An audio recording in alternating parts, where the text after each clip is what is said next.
I'm really looking forward to the Skit Show Friday night because I know that everybody works hard here, and we faculty demand a lot from the students throughout the whole program. And the Skit Show is your chance to get back at us. And we were thinking you would be the right person to explain the revelation principle. Oh goodness. To Daphne. I don't know how you feel about kindergarten. I thought that was a pretty tough time. Because I didn't. It was actually pretty nice. It was okay. Lots of friends, lots of That's rights. it. So part of it is it's about relationships and how to deal with people, and so I couldn't really make it in kindergarten that well because I couldn't figure out how to make friends and such.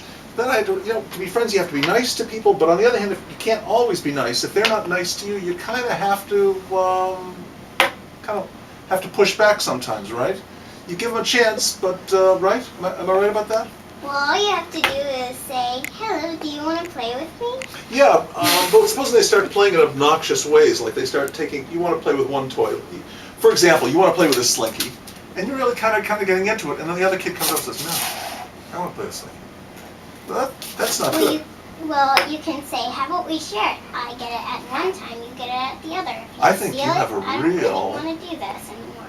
I thought this is the Nash bargaining solution you're talking about. I thought we were going to talk about the revelation principle. We tend to focus on buying and selling things, and we think, it's all about slinkies.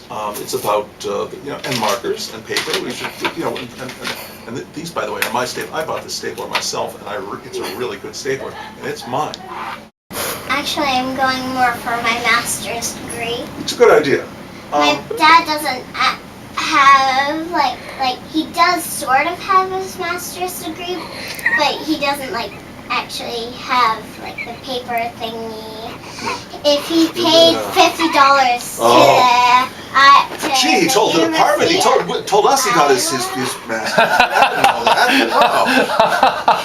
If he paid $50 to the University of Iowa, they would give him the real thing, saying you have a master's degree, blah blah blah.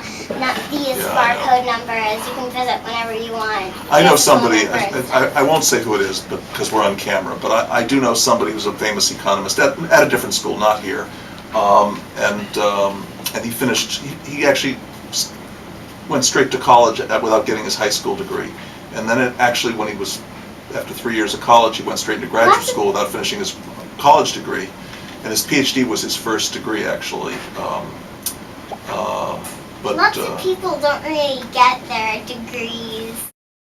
When I was a young professor, I'm an old guy now. I hope to get older, but I've been around a while.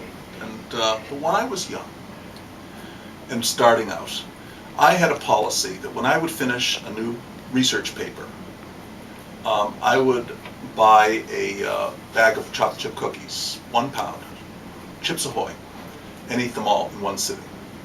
I know, to see me now, you wouldn't believe that when I was young, I was able to eat an entire box of chocolate chip cookies in one sitting, and I could not possibly do it now. Actually, Once I ate a whole box of grapes in one sitting. Well, here was the theory.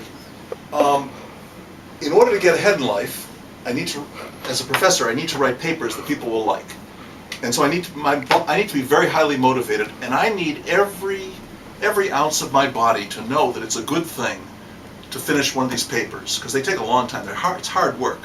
So I figured that chocolate chip cookies were the best way to send the message down to the stomach and everywhere else. This is a good thing we just did. And somehow I never could do it without finishing the whole bag. But now I don't think I could get through 5 chocolate chip cookies without gagging. What's your Big Bang Theory? No. Yes. Big Bang Theory. What do you think happened to the Big Bang? Even if there was a Big Bang, we don't know. And what happened before the Big Bang? If there was a Big Bang, why is there anything? But I read a book by Wittgenstein once where he said, if you ask the question, what happens before the beginning of the universe? Well, the answer is obviously, it sounds like a question, but it's not really a question because the words don't really mean anything. The beginning of the universe, there can't be anything before the beginning of everything. What was before the beginning of everything? But that's a good question. Yeah. Is it possible that our black holes are the beginnings of big bangs for something else? I